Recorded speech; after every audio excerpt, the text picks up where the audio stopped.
Long ago, there lived among the Greeks a young woman named Arachne, who was a very gifted weaver. A weaver weaves, or spins threads or yarns together to make clothes. Arachne wove upon a wooden frame called a loom. She didn't just weave solid colors, though. She wove tapestries, or as some people may call them, tapestries. Wonderful woven pictures that people would hang on their walls as art. People came from distant lands to see these masterpieces or great works in Arachne's studio. A visitor might comment, Ooh, this is amazing. Why, look at the leaves on that tree. They look so real that you almost expect them to move in the breeze. Oh, and that deer in the meadow, it looks as if it's going to turn and bound or jump. away. Oh, The visitors would tell Arachne, you are the finest weaver in all the world. but then they would add, Except, of course, for the goddess Athena, who invented weaving. Athena was actually the goddess of all handicrafts, not just weaving. People flattered, or complimented, Arachne by comparing her work to that of Athena. At first, Arachne was pleased with this comparison, but as years passed, she began to get annoyed. She would say, Hmm, I'm sure Athena is very talented, but look, did you see this one over here? as still more years passed, whenever people compared her to the goddess, Arachne would angrily say, I don't care if Athena invented weaving. I think I am the best weaver in the world. Word of this eventually reached the ears of the goddess Athena on Mount Olympus. She decided to visit Arachne's studio to learn if Arachne was truly saying such things. However, Athena did not want Arachne to recognize her.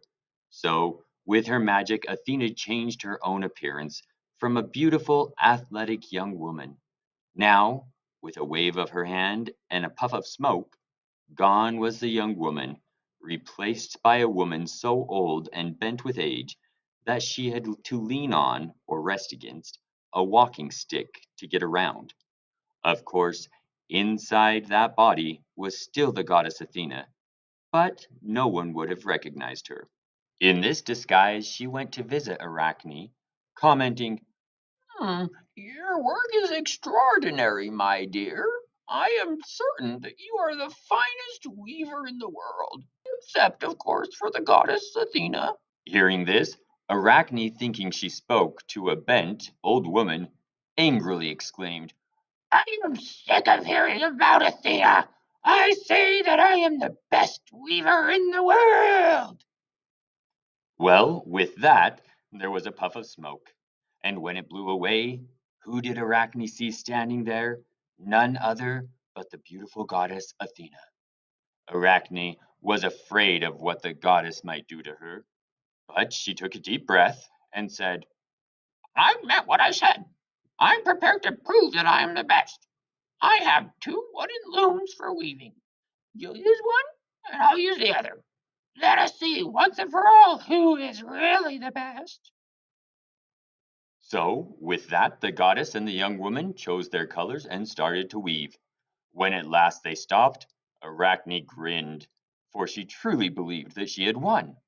She pointed out all of the wonderful features or parts of her work to the goddess. Look, She said, see how the stream looks so real tumbling down this hillside, and how the water reflects the colors of the sunlight as real water would do. And if you move over here, the colors actually change the way that the sunlight would change.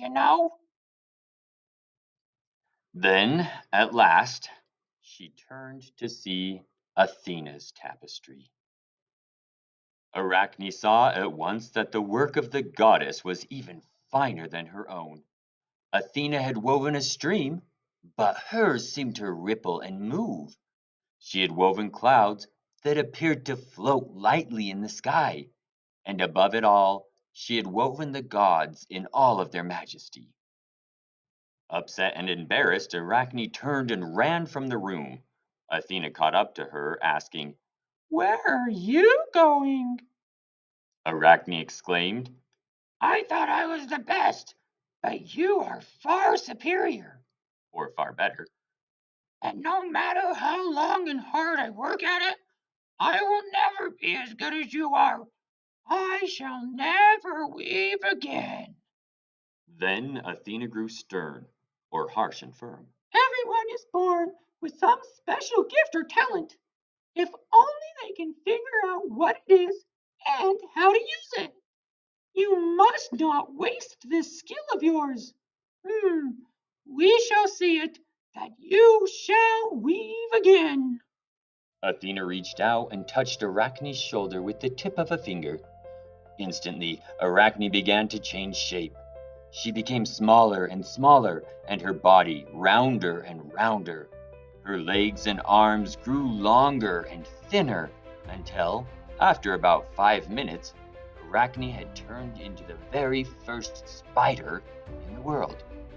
Today, we call all the members of the spider family arachnids. And that is why some people say all spiders are the children of Arachne the Weaver.